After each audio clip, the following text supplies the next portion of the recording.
Hello प्यारे साथियों, एक नए वीडियो में आप सभी का स्वागत है।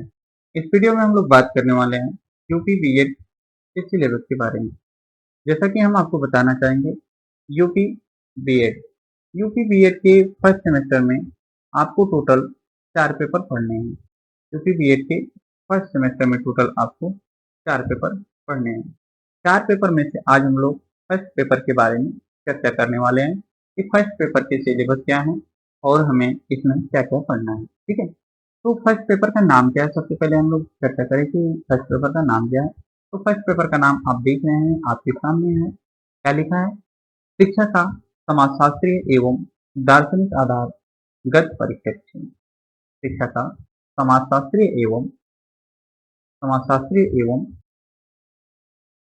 समाजशास्त्रीय एवं दार्शनिक आधारगत परिप्रेक्ष्य, यानी कि perspective in social perspective of sociological and philosophical base of education. ये जो है कि फर्स्ट पेपर का नाम है। फिर हम लोग इसमें आगे बात करेंगे कि इसमें जो है कि क्या क्या पढ़ना है, इसमें कौन से सिलेबस हैं, तो उसके बारे में हम लोग चर्चा करें कि इसमें कौन से सिलेबस, मतलब कि कौन कौन से टॉपिक को हम लोगों को पढ़ना है, तो उसके ऊपर हम लोग चर्चा करते हैं। इसके सिलेबस की बात करते हैं तो इसके सिलेबस में हम लोगों को आप देख रहे हैं कि यहाँ पे हिंदी में और इधर इंग्लिश, हिंदी इंग्लिश दोनों में आपको इसके सिलेबस मिल जाएंगे। तो हम लोग, आप जिसमें भी पढ़ना कंफर्ट समझते हैं, आप उस भाषा में वीडियो को रोककर देख सकते हैं। पहले हम इसको हिंदी में डिस्कस कर देते हैं कि कौन कौन सी टॉपिक पढ़नी है। ठीक है, तो इसको थोड़ा सा बड़ा कर लेते हैं ताकि ये चीज़ें आपको बड़ी नजर आए।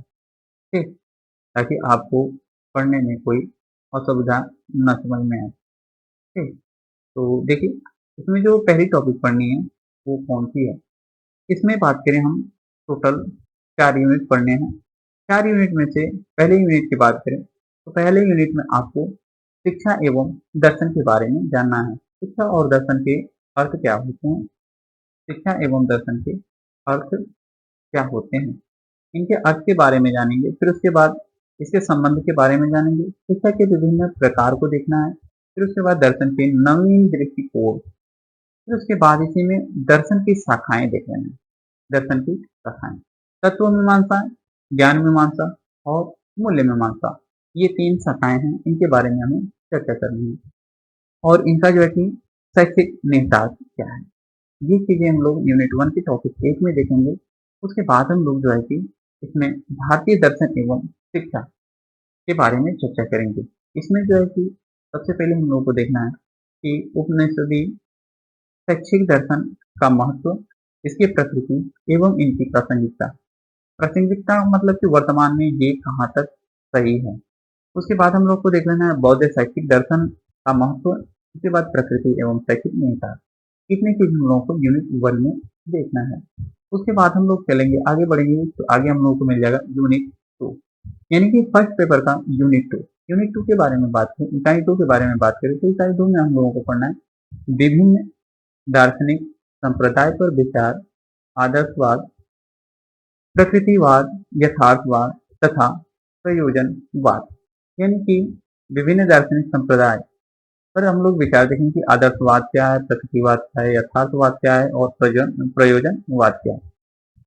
इसमें जो है कि शिक्षा के उद्देश्यों को देखना है, पाठ्यचर्या को देखना है, शिक्षण विधियों तथा शिक्षक छात्र संबंध देखना है। शिक्षण विधियों तथा शिक्षक छात्र संबंध क्या है, शिक्षक छात्र संबंध। उसके बाद जो है कि इकाई 2 के पॉइंट 2 में देखेंगे हम लोग भारतीय एवं पाश्चात्य दार्शनिक, यानी कि जो शंकराचार्य थे, Mahatma Gandhi, Russell, Annie Besant, इन लोगों को हम लोगों को पढ़ना है। इसमें शिक्षा की एक प्रभावी शैक्षिक प्रणाली के निर्माण हेतु महत्वपूर्ण नेता, यानी कि ये लोग महत्वपूर्ण क्यों हैं। उसके बाद हम लोग चर्चा करेंगे कि जो इकाई 3 है, इकाई 3 में हम लोगों को क्या चीजें पढ़नी है। तो इकाई 3 में बात करते हैं तो इकाई 3 थोड़ी सी बड़ी है, इसलिए थोड़ा सा इसमें देख लेते हैं अच्छे से। इकाई 3 में भी हम लोगों को 3 टॉपिक पढ़नी पड़ेगी, जिसमें 2 टॉपिक। तो इकाई 3 का पहला जो टॉपिक है, इसमें पढ़ना है शिक्षा एवं समकालीन भारतीय समाज। शिक्षा एवं समकालीन भारतीय समाज, इसके ऊपर हम लोगों को चर्चा करना है। फिर जो दूसरी पॉइंट है, दूसरी पॉइंट में हम लोगों को राष्ट्रीय एकता एवं अंतर्राष्ट्रीय सद्भावना, ये दो चीजें पढ़नी है। इसमें से जो आप देख रहे हैं शिक्षा एवं समकालीन भारतीय समाज में, तो शिक्षा का सामाजिक परिवर्तन, ये जो कारक के रूप है उसको देखना है। सिर्फ सामाजिक परिवर्तन में जो परिवार की भूमिका होती है, किसकी भूमिका, परिवार की भूमिका, विद्यालय की भूमिका, समुदाय की भूमिका, सामाजिक व्यवस्था एवं शिक्षा का अर्थ समझना है, प्रयोगात्मक एवं संरचनात्मक उप प्रणालियां, सामाजिक व्यवस्था में शिक्षा की भूमिका, इतनी चीज जो है टॉपिक एक में हम लोगों को देखना है। और टॉपिक दो की बात करें तो टॉपिक दो का नाम है राष्ट्रीय एकता एवं अंतर्राष्ट्रीय सद्भावना। इसके अर्थ को समझेंगे, लक्ष्य को समझेंगे, शिक्षा के उद्देश्य को समझेंगे। उसके बाद आएंगे मानवाधिकार का अर्थ क्या होता है, इसका लक्ष्य क्या है, प्रासंगिकता क्या है, निहितार्थ क्या है, इन चीजों को हम लोग देखेंगे। उसके बाद आएंगे तो हम लोग को लोकतंत्र का विकास एवं शिक्षा की भूमिका मिलेगा। इसके बाद हम लोग देखेंगे जो संविधान है, संविधान में जो मूल अधिकार है क्या होता है और मूल कर्तव्य क्या होता है और इनकी संख्या कितनी है, इसके बारे में हम लोग चर्चा करेंगे। इनकी प्राप्ति में जो है कि शिक्षा की क्या भूमिका है। उसके बाद जब इकाई 2 पढ़ लेंगे, इकाई 3 पढ़ लेंगे तो हम लोग को मिलेगा इकाई 3, इकाई 4। इकाई 4 में जो है कि हम लोग को जो टॉपिक पढ़ने हैं वो टॉपिक है, आप देख पा रहे हैं कि इकाई 4 की जो टॉपिक है इसमें हम लोग को पढ़ना है। पहला टॉपिक शैक्षिक एवं नियोजन, शैक्षिक नियोजन एवं अर्थ विकास। तो दूसरा टॉपिक पढ़ना है संस्कृति एवं शिक्षा का अर्थ। इसी दो टॉपिक को हम लोग को पढ़ना है। इसमें हम लोग बात करते हैं कि शैक्षिक नियोजन एवं आर्थिक विकास में हम लोग को शैक्षिक नियोजन का जो कि अर्थ समझ लेना है, इसकी भूमिका समझ लेनी है। उसके बाद जो है कि भारत में नवीन योजना नीति आर्थिक विकास का अर्थ समझना है, उद्देश्य समझना है, आर्थिक विकास में शिक्षा की भूमिका क्या है, इसको समझना है। फिर उसके बाद मानव निवेश के रूप में शिक्षा की भूमिका एवं शैक्षिक निहितार्थ, इतनी चीज देखेंगे। उसके बाद हम लोग आएंगे जब यूनिट 4 के टॉपिक 2 में, तो हम लोगों को मिलेगा संस्कृति एवं शिक्षा का अर्थ में अर्थ समझेंगे। फिर उसके बाद सभ्यता को देखेंगे, संस्कृति में अंतर देखेंगे, सभ्यता और संस्कृति में दोनों में अंतर।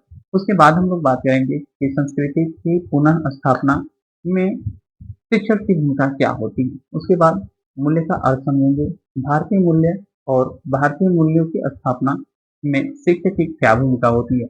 इतनी चीजों के बारे में हम लोग चर्चा करेंगे। हो जाकर हम लोग का पेपर 1 समाप्त होगा। आशा करते हैं कि आपको पेपर 1 के जो सिलेबस हैं ये चीजें आपको समझ में आई होगी। उसके बाद आप यदि इस चैनल पे नए हैं तो आपको बता दें हम इस चैनल पे आपको यूपी बीएड का सेमेस्टर से संबंधित जो है कि टोटल आपको नोट्स और जो है कि वीडियो मिलेंगे। तो आप इस चैनल को सब्सक्राइब करके रख लीजिए और नोट्स से यदि आपको चाहिए तो इसके टेलीग्राम चैनल को ये आप ज्वाइन कर सकते हैं। तो thank you for watching this video.